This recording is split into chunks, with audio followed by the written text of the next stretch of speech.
기준 금리가 또 오르면서 대출 이자 때문에 한계 상황에 놓여가는 분들이 많이 계십니다. 어쩌면 이것은 부동산의 투매로 나올 수 있는데요. 점점 더 그 위험 지수가 높아지고 있습니다. 오늘 이야기는 좀 심각한 이야기인데요. 여러분의 소중한 마음을 모아서 지금부터 영상 속으로 출발합니다.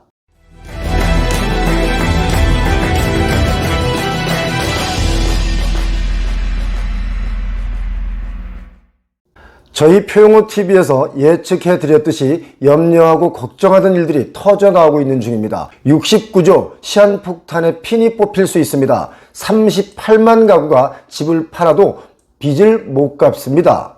금융부채를 진 38만여 가구는요, 현재 소득의 40% 이상을 힘겹게 원리금 상환에 쏟아붓고 있습니다. 그런데 집을 비롯한 보유자산을 다 팔아도 대출을 완전히 갚을 수 없는 아주 위험한 상태에 놓인 것으로 나타나서 올게 오고 있다는 불안감이 감돌고 있습니다.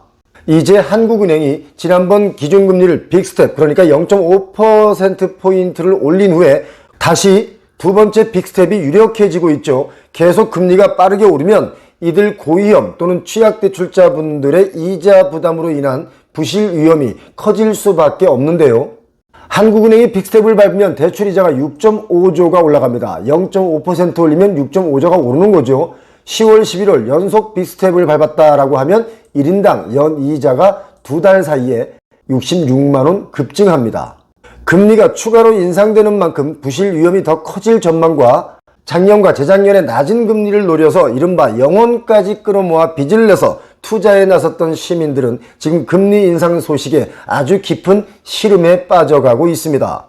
그래서 부동산 투매가 나오거나 경매로 전환될 수 있죠. 금융부채 고위험 가구는요, 2020년 말에 40만 3천 가구였습니다. 그런데 21년에는 38만 1천 가구로 살짝 줄었지만 2019년도보다는 올라 있죠. 38만 1천 가구는 전체의 3.2%에 해당이 되는데요. 38만 1천 가구가 3.2%라고 하면 얼마나 많은 분들이 금융부채를 안고 있는지 이거 알 수 있는 거 아니겠습니까? 솔직히 빚 없이 사시는 분들이 많이 계시겠지만 뭔가 투자를 한다 하시는 분들은요, 거의 대다수가 레버리지를 이용해서 레버리지의 이자보다 더 나은 이익을 본다면 레버리지를 얻게 되죠. 빚을 얻게 되죠. 대출을 받아서 투자를 하게 된다 이겁니다. 아파트를 살 때에도 자기 돈 다 주고 사는 사람들은 많지 않습니다. 고위험 가구가 보유한 금융부채는요, 69조 4천억 원입니다. 전체의 6.2%에 해당이 되죠. 고위험 가구로 분류되는 분들은 이런 분들입니다. 다중채무자, 그러니까 3개 이상 금융기관에서 대출을 받은 분들, 그리고 저소득, 소득 하위 30% 또는 저신용, 신용점수가 664점 이하 상태인 분들을 고위험 가구라고 하죠. 한국은행은 처분 가능 소득 대비 원리금 상환 부담이 큰 총부채 원리금 상환 비율이 DSR이 40% 초과되는 분들, 그리고 자산 매각을 통한 부채 상환이 어려운, 그러니까 자산 대비 부채 비율 DTA가 100% 초과하는 분들의 경우를 부실 가능성이 큰 고위험 가구로 분류하고 있습니다. 이렇게 되는 이유는요, 소득의 여건이 악화됐고요, 신용도가 변화됐습니다. 재무 건전성이 저하된 거죠. 그리고 대출금리 상승이 있기 때문에 그 영향도 반영이 되는 거라고 저희는 보고 있습니다. 여기서 우리가 간과하면 안 되는 것이 있습니다. 미국 통화긴축 등의 영향으로 향후 국내 기준금리와 시장금리가 가파르게 오르게 되면 취약차주의 이자 부담이 더 빠르게 불어난다는 겁니다. 한국은행 분석 결과 기준금리가 한 번에 빅스텝 0.5%포인트만 뛰어도 전체 대출자의 이자가 6조 5천억이 늘어납니다. 엄청난 금액이 아닐 수 없습니다. 그렇기 때문에 문제는 또 다른 곳으로 불똥이 튈 수 있습니다. 바로 돈을 갚지 못한 부실 채권으로 넘어가서 집이 경매로 나올 수 있게 되는데, 이게 38만 가구나 된다고 생각하면 정말 끔찍한 거죠. 겨우 장만한 내 집에서 다시 또 나와야 하는 경우가 생기는데, 이렇게 되면 여윳돈이 있는 분들이야 부동산을 싸게 살 수 있어서 참 좋겠지만 취약계층의 주거 안정에는 큰 문제가 발생할 수밖에 없는 것입니다.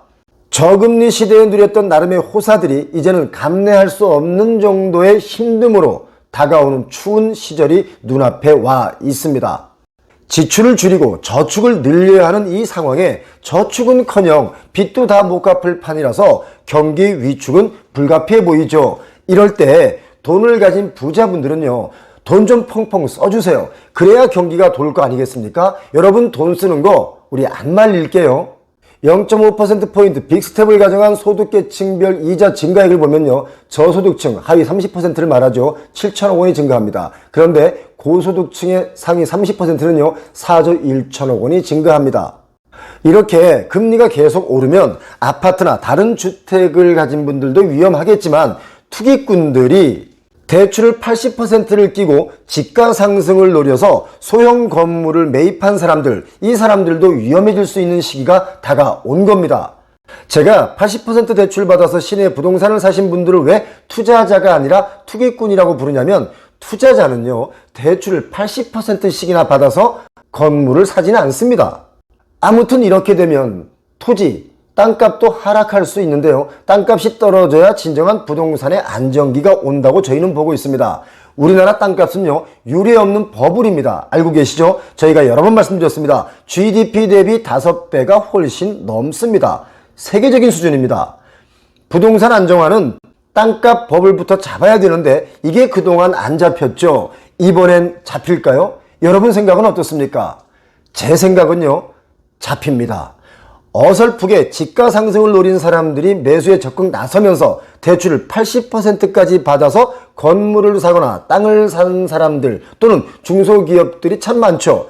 금리를 이길 수 없다고 제가 누차 여러 번 말씀드렸습니다. 저희는 땅값도 하락한다고 보고 있습니다.